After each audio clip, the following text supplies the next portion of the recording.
Go ahead. Another Walking Dead location coming at you, Burton Tall, right now. Decay is headed to our way.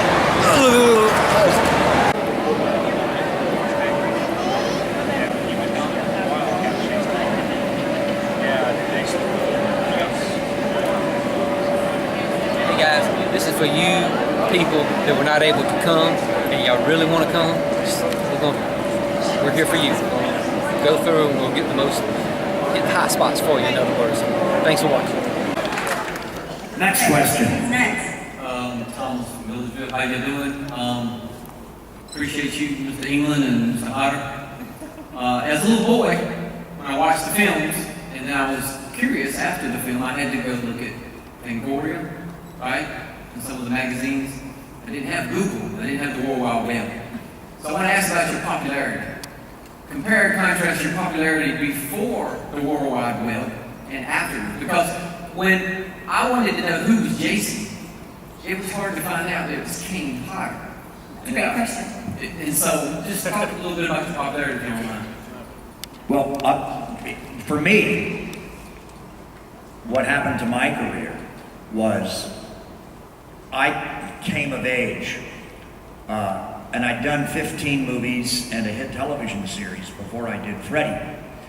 I was a working actor in Hollywood, and I'd worked with some big people, Schwarzenegger, Jeff Bridges, the great Henry Fonda, lots and lots of big actors from the 70s, Charles Bronson, Burt Reynolds, you guys remember them. And for me, the great gift of the timing of Nightmare on Elm Street was it came of age exactly with video, and then cable, early cable, and then we had DVDs, and then we had more sophisticated cable, and then we had Blu-ray, then we had digitally remastered, we had box sets of video and Blu-rays, and now we have streaming now, Netflix, and all of the various platforms. And what that did for me was it gave me a second and then a third generation of fans. Because if you take someone that's seen a dad now who saw it on a scratchy VHS tape passed around in a dormitory room with a joint, and now he's a respectable dad, and he's got a 12-year-old kid, and it's sleepover night with his buddies, and the dad takes him down in a man cave, and dad pops on Dream Warriors on a 50-inch flat screen, Blu-ray, digitally remastered, box set edition. Let me tell you, it looks great. And for a 12-year-old boy, it looks great. It's not as good as Guardians of the Galaxy, but it looks real good. And so I got a whole other generation of fans, and that's the big gift for me. That's how that happened. That's what changed it for me. And 1988, when I did the first Jason film, Part 7, they actually didn't want me talking to people about the fact that I was playing Jason. For some reason, they wanted to keep it anonymous. And so much so that I was in my hotel room before I went to the set one day, and the phone rang in the room, of course, no cell phones. And I picked up the phone, and the guy said, "Hi, this is John Woolley. I write stories for Fangoria." And I still think he works with them or something, did for a long time. And he says, "I understand you're in Mobile, Alabama right now, shooting the new Friday the 13th movie and playing Jason. And I was instructed to be completely oblivious to anything, like no knowledge, and I'm actually physically getting ready to go to the set to shoot. And I have to tell him, what? I don't know what you're talking about." And I felt like such an idiot, having to deny what I was actually doing. And that all changed when I did the second film, because then I was kind of established as more the guy that had played the character, so they were not so worried about, having publicity about it, which I don't know why they were anyway, but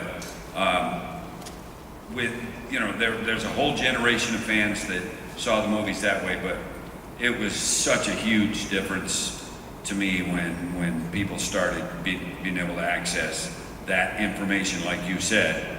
Who played Jason Friday the 13th, and my name would come up more often than the other guys just because I had done a second one, and then everything started to change. I've said it before, I never, when I started in this business, never anticipated ever signing an autograph because I wanted to be a working stunt person. And stunt people are, you know, behind the scenes. Very often, actors take credit for things that stunt people have done. So that's what I was prepared for, and that was fine. I just wanted to work in the stunt business. And so the fact that I started being asked to sign my name on things, it was like such a bizarre feeling, and I think that's why probably I still appreciate this so much, because I never expected it. I never expected it. Oh, you loved it the first time that goth girl walked up to you and went, "Sign me, Kane." I won't deny that. Okay, I live in the same city as they do, and I would love to actually be convicted of a real...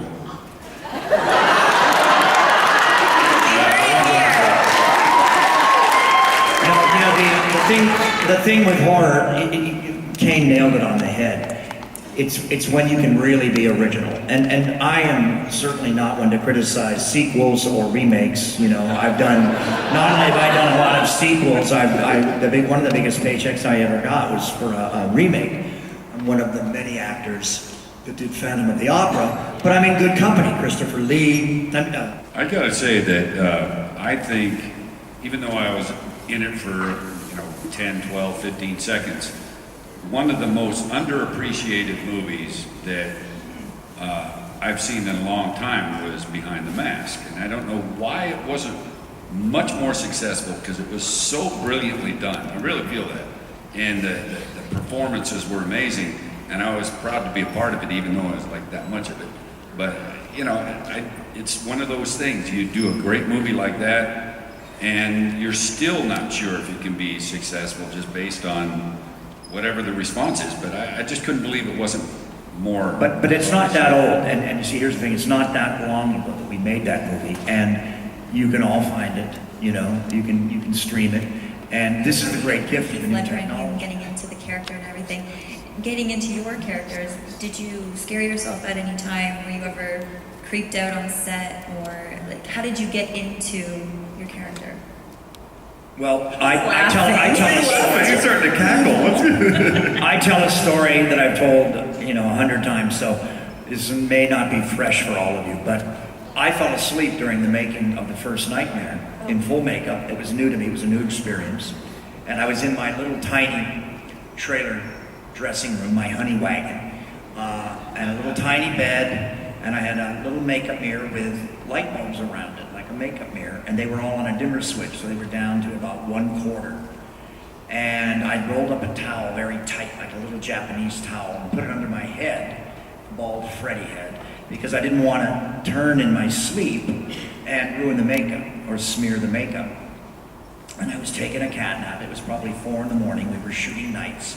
And in that situation, you're always fighting the sunrise because you want to use as much darkness as you can.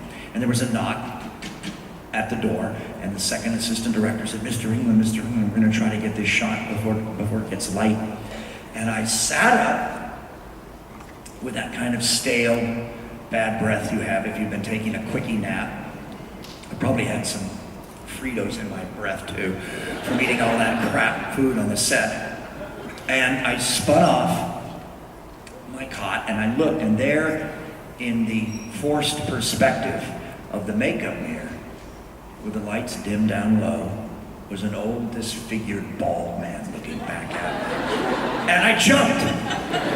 And the old bald man jumped. And then I realized, oh, that's me.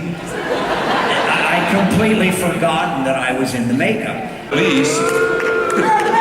Oh no, he didn't play in Jason Freddy. I didn't know. But I am doing the video game. I think you guys know. There's a Doing video the game? motion capture for Jason, and Sean Cunningham is involved. Tom Savini, Harry Manfredini doing the music. So I'm very excited about that. I'll be kind of back as Jason in a way. So I think there we go. Yeah. Here on me a bit. Because sometimes I really think that somebody should seek a kind of fortified high ground. And I think that would be the secret, you know, fortified high ground. That would be that's sort of like the basic rule of survival. Either that or a girl with a chainsaw for a hand. Come to Canada. All right, well, guys, thank you so much. We are so lucky, Halloween, to have two of the greatest horror icons